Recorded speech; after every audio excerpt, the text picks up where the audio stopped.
1979's Alien is one of my favourite movies of all time. No other movie for me matches the sense of rising dread it pulls off after H.R. Giger's infamous beast tears out of John Hurt's chest before plunging its cast of characters and viewers alike into the ultimate deep space nightmare. It's the kind of setup that just begs to be revisited in the medium of video games, and indeed it has been, plenty of times. As a franchise, Alien has spawned no end of games that tried, with varying degrees of success, to capitalise on its unique tone, concepts and settings, and some of them have been truly impressive, with latter-day examples especially creating immersive experiences that capture all the unsettling atmosphere of the movies they're based on. But back in 1982, when the very first official Alien video game appeared for the Atari 2600, it was obvious that there was a long way to go before we'd see anything quite like that.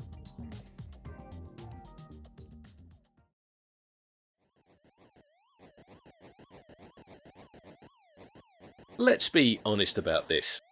There was no way a no-bit Atari game made just 3 years after Alien's debut in cinemas could ever really hope to capture the movie's atmosphere. It would be silly to expect that. But even so, at a glance, you might think Alien for the 2600 looks like a pretty lazy attempt to cash in on its source material. In fact, if you were to play the game without any knowledge of its association, I dare say you'd never make the connection. There's not much about it bar the box art that makes it instantly identifiable as an Alien tie-in. The only thing it does immediately call to mind is Namco's Pac-Man, given that it seems to feature an incredibly similar premise. Broadly speaking, the gameplay is pretty much analogous to Pac-Man's, co-opting most of its familiar elements. The maze is explained away in the instruction manual as being the interior of your spaceship, and the dots lining its corridors are apparently alien eggs, which you're destroying by trampling underfoot. Pac-Man's infamous quartet of ghosts are replaced with a trio of bloodthirsty aliens, who wander the maze and chase after you if you get too close. But there are power-up items that enable you to take the fight to them. Snag one of the pulsars, direct equivalents to Pac-Man's power pills, and for a limited time you can chase down those troublesome xenomorphs and kill them for extra points. There are some suitably outer space themed bonus pickups that appear as well, which net you extra points when you collect them. So yes, this sounds just like Pac-Man, but there are a few original twists. For one thing, you get access to something Pac-Man never gets to play with, a flamethrower. And that's your first clue that this is actually going to be a decent game. You can't have an Alien game without a flamethrower in the mix somewhere. It's a legal requirement. And here, the flamethrower is actually kind of an interesting tool. You use it exactly as you'd expect, to fend off approaching aliens, but there's a limit on how much you can use it. According to the manual, you get just 4 seconds of burn time per life, and it's not 100% effective. Sometimes you'll tap the button to fry an alien and it'll just keep coming at you. That's not a glitch though, it's an actual gameplay feature, for good or ill.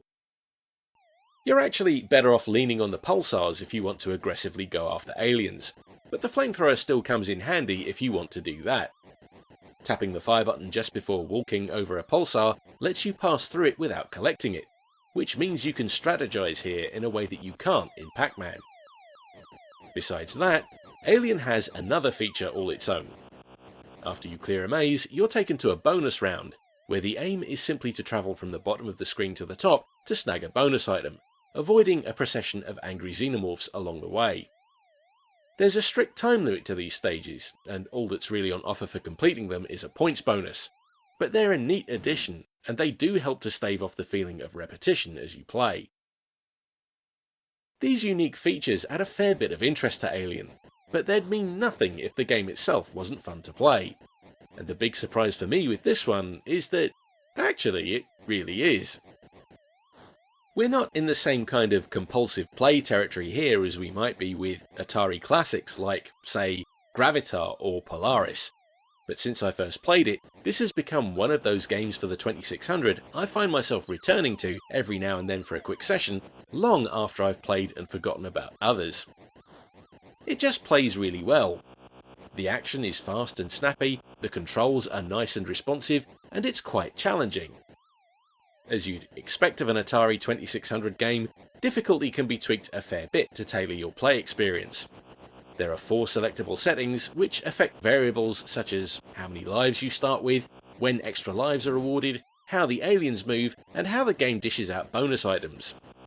Being able to tweak all this stuff does give the game a bit of extra depth, in my opinion, and it all builds on a basic template to deliver a solid game.